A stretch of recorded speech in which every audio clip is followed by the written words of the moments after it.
এই যে একটা সম্পর্কের মাঝখানে আছেন কিন্তু তারপর আপনার মনে হচ্ছে যে আরেকজনকে যে ভালো লাগছে কি করব, ওর চেয়ে আমার অন্য কাউকে একটু বেশি ভালো লাগছে, হ্যান্ডকোকটা খুলে ফেললে তখন দেখা যায় যে ওইটা আর ইউজ করা যায় না। সম্পর্কের মাঝখানে যখন আপনি আরেকটা সম্পর্কে চলে গেলেন এবং ওইটা একটু ভালো লাগলো, ভালো লাগার পর আবার খারাপ লাগা শুরু করলো, ওইটা আর ভালো লাগে না। একটা সম্পর্কের মাঝখানে আছেন তারপরও অন্য কাউকে ভালো লাগছে।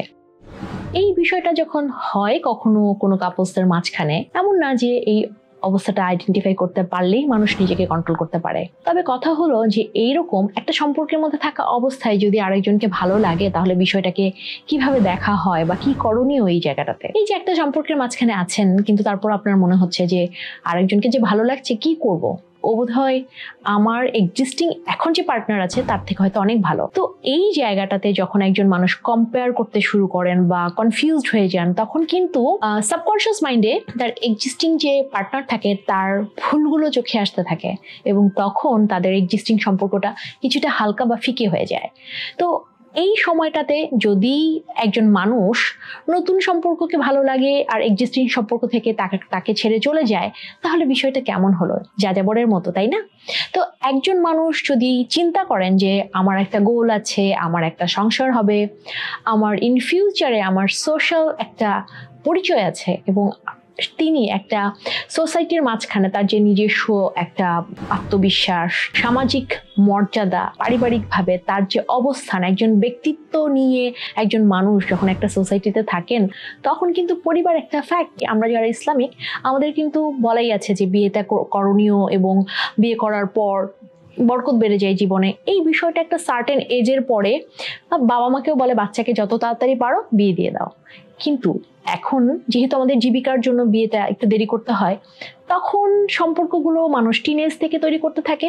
তো এই জায়গাটাতে হয় কি যে একজন মানুষ যখন টিনে পড়ে তখন থেকেই কিন্তু হরমোনাল চেঞ্জ হতে থাকে এবং বেসিক্যালি একজন মানুষ গড় অন অ্যান অ্যাভারেজ দেখা যায় 70 থেকে 75-80 বছর বাঁচেন মানুষের জেনেটিক্যালি বা তার অবস্থা অনুযায়ী। তো একজন মানুষ যখন 12 বা 15 বছর থেকেই এইরকম একটা রোমান্টিক রিলেশনশিপে জড়িয়ে যান এবং তার যদি কোনো উদ্দেশ্যহীনভাবে এইভাবে যাযাবরের মতো এক সম্পর্ক থেকে আরেক সম্পর্ক, আরেক সম্পর্ক থেকে আরেক সম্পর্ক, জীবনের গতিপথে প্রতি বছর বছর মাসে মাসে সম্পর্ক চেঞ্জ করে, ব্যাপারটা আসলে কেমন হবে ভেবে দেখেছেন?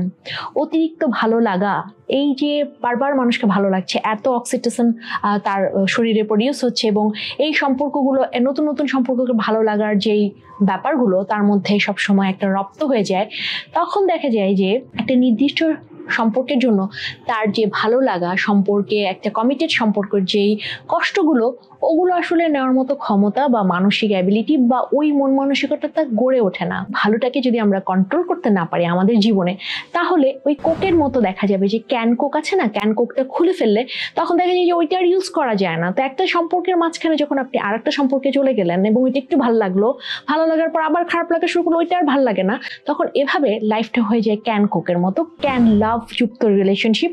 সো এই জায়গাটাতে আমার কাছে মনে হয় যে যারা একটা সম্পর্কের মধ্যে আছেন এবং মনে হচ্ছে যে ওর চেয়ে আমার অন্য কাউকে একটু বেশি ভালো লাগছে, তখন আপনার জন্য এই কন্টেন্টটা যে আসলে এত ভালোবাসা কি একজন মানুষ জীবনে বাসতে পারে, খুব বেশি ভালোবাসা বা একজন মানুষ আরেকজন মানুষকে যে প্রাকৃতিকভাবে রিয়েল লাভ যেটাকে বলে, এটা হতে পারে একটা বা দুটো, অনেক মানুষের জীবনে ঘটেই না। আর যদি কারো জীবনে ঘটে তাহলে প্রকৃত ভালোবাসা একটা বা দুটো, তার চেয়ে বেশি কি আর এরকম ভালোবাসা হওয়া সম্ভব? আপনার কাছে কি মনে হয় বলুন তো? আমি হুরায়রা শিশির, কাজ করছি সম্পর্ক এবং বিয়ে নিয়ে। কাজের এক্সপিরিয়েন্স থেকে আমার কন্টেন্ট গুলো তৈরি করা। ভালো লাগলে লাইক, কমেন্ট, শেয়ার করে স্প্রেড করবেন বন্ধু মহলে।